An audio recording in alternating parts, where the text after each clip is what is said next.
मेरी battery low है और यहाँ पर अंधेरा हो रहा है। ये फाइनल मैसेज था एक ऐसे रोवर का जिसकी वजह से हम आज मार्स पर जाने के लिए रेडी हैं। इस रोवर का नाम था अपॉर्चुनिटी। 7 जुलाई 2003 को नासा इसको लॉन्च करता है मार्स के लिए। 6 महीने के सफर के बाद ये रोवर 25 जनवरी 2004 को मार्स पर लैंड करता है। इस रोवर को प्लान किया जाता है कि ये सिर्फ 90 दिन यानी 3 महीने के लिए मार्स को स्टडी करेगा, लेकिन हैरानी के तौर पर अपॉर्चुनिटी रोवर 3 महीने नहीं, 3 साल नहीं, 13 साल नहीं, बल्कि पूरे 15 साल तक मार्स पे घूमता रहता है और इस प्लेनेट को स्टडी करता है। इस रोवर का मकसद था मार्स पे पानी के ट्रेसेस देखना कि क्या इस प्लेनेट पे पहले पानी हुआ करता था, साथ ही मार्स का इन्वायरमेंट कैसा है और ये दिखता कैसा है। ये सारी की सारी पिक्चर्स अपॉर्चुनिटी रोवर ने भेजी हैं अर्थ पर अपने ऑपरेशन पीरियड में। फिर कई सालों बाद अपॉर्चुनिटी रोवर में इश्यू आना शुरू हो जाते हैं। एक तो इसका एक व्हील स्टक हो गया था, साथ ही मार्स पर डस्ट स्टॉर्म बहुत ज्यादा आते थे, तो इसके सोलर पैनल पर काफी मिट्टी जमा हो गई थी, जिसकी वजह से इसको मुश्किल होती थी सन से अपने आप को सही तरह चार्ज करने के लिए। फिर आता है जून 2018।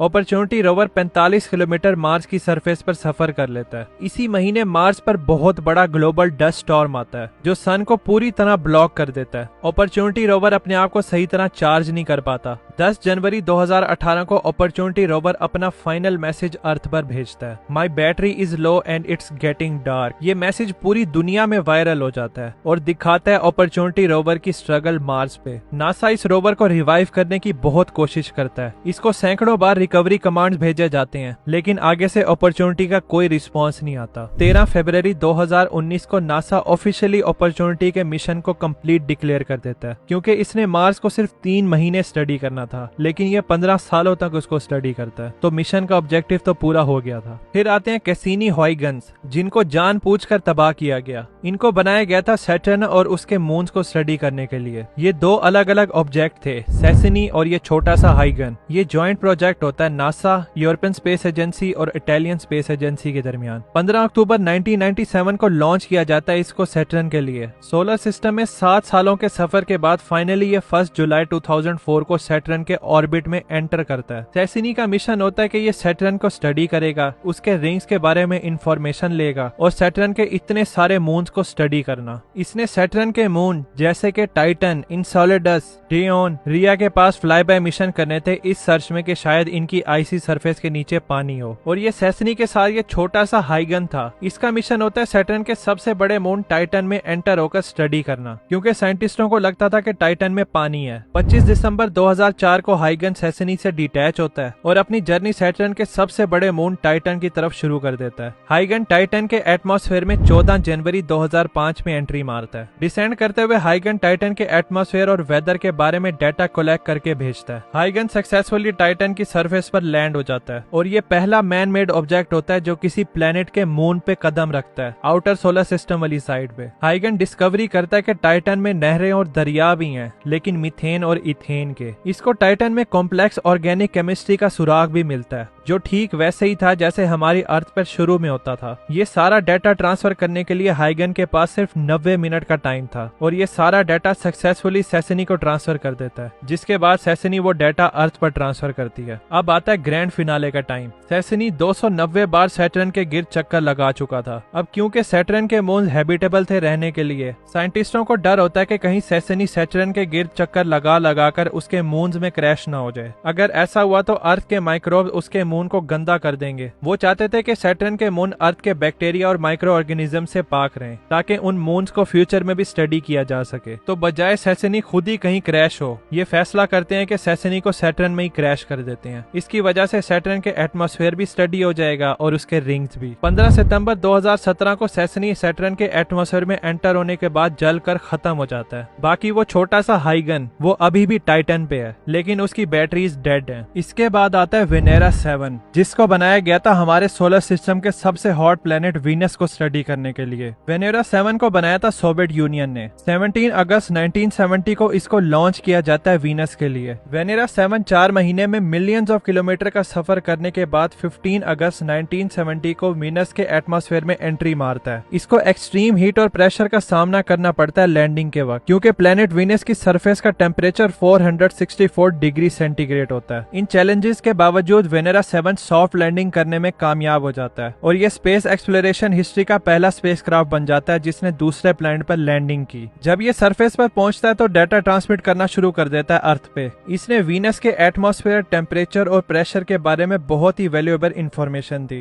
डाटा ट्रांसमिशन बहुत ही खराब क्वालिटी का होता है क्योंकि प्लैनेट वीनस पे हार्श कंडीशंस थी। वेनेरा 7 सिर्फ लैंडिंग के 23 मिनट बाद तक ही ट्रांसमिट करता है डाटा, लेकिन फिर उसके बाद ये प्लैनेट वीनस की हार्श कंडीशन को सह नहीं पाता क्योंकि इसको लॉन्ग पीरियड के लिए बनाया ही नहीं गया था। 23 मिनट के बाद वेनेरा 7 से कनेक्शन टूट जाता है। अगले दिन 16 दिसंबर 1970 को इस मिशन को एंड कर दिया जाता है और वेनेरा 7 हमेशा के लिए प्लैनेट वीनस पर लॉस्ट हो जाता है। इसके बाद आते हैं वॉयेजर 1 और वॉयेजर 2 जो कि आज भी और अभी भी इस अकेले अंधेरे यूनिवर्स में ट्रेवल कर रहे हैं। वॉयेजर 2 को लॉन्च किया जाता है 20 अगस्त 1977 को। इसका मिशन होता है सोलर सिस्टम के आउटर प्लैनेट्स जुपिटर, सैचुरन, यूरेनस और नेपच्यून को एक्सप्लोर करना। वॉयेजर 2 जुपिटर पर जुलाई 1979 को पहुंचता है। ये इस गैस जायंट की पिक्चर्स और डाटा को अर्थ पर भेजता है। जुपिटर के सक्सेसफुल विजिट के बाद वॉयेजर 2 अगस्त 1981 को सैचुरन से फ्लाई बाय करता है। ये इस प्लेनेट के रिंग्स और मून को स्टडी करके डाटा को अर्थ पर भेजता है। जनवरी 1986 को ये यूरेनस के पास पहुंचता है और ये पहला स्पेसक्राफ्ट होता है जो यूरेनस को विजिट करता है। इस आईसी प्लेनेट की वॉयेजर 2 पिक्चर्स लेता है, एटमॉस्फेयर को स्टडी करता है और इसके मून्स को ऑब्जर्व करता है। फिर ये सारा डाटा अर्थ पर भेज देता है और वॉयेजर 2 की फाइनल डेस्टिनेशन होती है प्लेनेट नेपच्यून। अगस्त 1989 को वॉयेजर 2 प्लेनेट नेपच्यून के पास पहुंचता है। ये इसके एटमॉस्फेयर को स्टडी करता है, नेपच्यून के ग्रेट डार्क स्पॉट को डिस्कवर करता है और इस प्लेनेट के मून ट्राइटन को डिटेल से स्टडी करता है। यहाँ तक वॉयेजर 2 का प्राइमरी मिशन कंप्लीट हो चुका था। अब इसको इंटरस्टेलर स्पेस में भेज दिया जाता है। वॉयेजर 2 ऑफिशियली 2018 में इंटरस्टेलर स्पेस में एंट्री मारता है। इसके ट्विन मिशन वॉयेजर 1 को 5 सितंबर 1977 को लॉन्च किया जाता है। वॉयेजर 1 का प्राइमरी मिशन होता है सोलर सिस्टम के आउटर प्लैनेट्स को स्टडी करना, स्पेशली जुपिटर और सैचुरन। रिलीज होने के 1 साल से भी ज्यादा अरसे के बाद ये मार्च 1979 को जुपिटर के पास पहुंचता है। ये प्लैनेट जुपिटर के मैसिव स्टॉर्म और क्लाउड पैटर्न्स की बहुत ही स्टनिंग पिक्चर्स भेजता है। इसके साथ ही ये जुपिटर के गिर्द लाइट सी रिंग को भी डिस्कवर करता है। जुपिटर के सक्सेसफुल विजिट के बाद ये अपना सफर प्लैनेट सैचुरन की तरफ शुरू कर देता है। नवंबर 1980 को वॉयेजर 1 सैचुरन के पास पहुंचता है। ये सैचुरन के गिर्द काफी सारे फ्लाई बाय चक्कर लगाता है। सैचुरन के रिंग्स और उसके मून्स के बारे में काफी सारी वैल्यूएबल इंफॉर्मेशन भी भेजता है। वॉयेजर 1 का प्राइमरी मिशन कंप्लीट हो जाता है और इसको इंटरस्टेलर स्पेस में भेज दिया जाता है। 2012 में वॉयेजर 1 पहला ह्यूमन मेड ऑब्जेक्ट बन जाता है सोलर सिस्टम की बाउंड्री को क्रॉस करके इंटरस्टेलर स्पेस में एंट्री मारकर। इस स्पेसक्राफ्ट में गोल्डन प्लेट रिकॉर्ड भी है। ये गोल्डन प्लेट हमारी ह्यूमन सिविलाइजेशन की तरफ से एक स्पेशल मैसेज है उन सिविलाइजेशंस के लिए अगर वो एग्जिस्ट भी करती हैं और जिनको ये स्पेसक्राफ्ट मिलेगा। इस प्लेट में 55 लैंग्वेजेस की ग्रीटिंग्स हैं, मुख्तलिफ कल्चर्स के म्यूजिक हैं, नेचर की साउंड हैं जैसे कि थंडरस्टॉर्म, वेल्स की आवाज, इसके साथ ही बहुत सारी पिक्चर्स हैं। वॉयेजर 1 को जब इंटरस्टेलर स्पेस में भेजा जा रहा था तो इसके कैमरास को अर्थ की तरफ पॉइंट किया गया और ये लास्ट पिक्चर खींची गई थी जिसका नाम है पेल ब्लू डॉट। उस वक्त वॉयेजर 1 अर्थ से 6 बिलियन किलोमीटर दूर था। ये छोटा सा डॉट हमारी अर्थ है। हमारी सारी ईगो, हमारा घर, हमारी सारी जिंदगी इस छोटे से डॉट में गुजर रही है। ये है हमारी छोटी सी जगह इस पूरे यूनिवर्स में। लेकिन आप भी ये चीज सोच रहे होंगे कि ये पिक्चर हमें कैसे रिसीव हुई, वो भी 6 बिलियन किलोमीटर दूर से। ना कोई वाईफाई है, ना कोई नेटवर्क है। अर्थ पर ही रहकर हमें सिग्नल्स नहीं आते सही तरह। लेकिन टेंशन ना लो, ये मैंने वीडियो बनाई हुई है कि ये स्पेसक्राफ्ट करोड़ों किलोमीटर दूर से हमें पिक्चर्स और वीडियोस कैसे भेजते हैं। यहाँ पर क्लिक करके देख सकते हैं।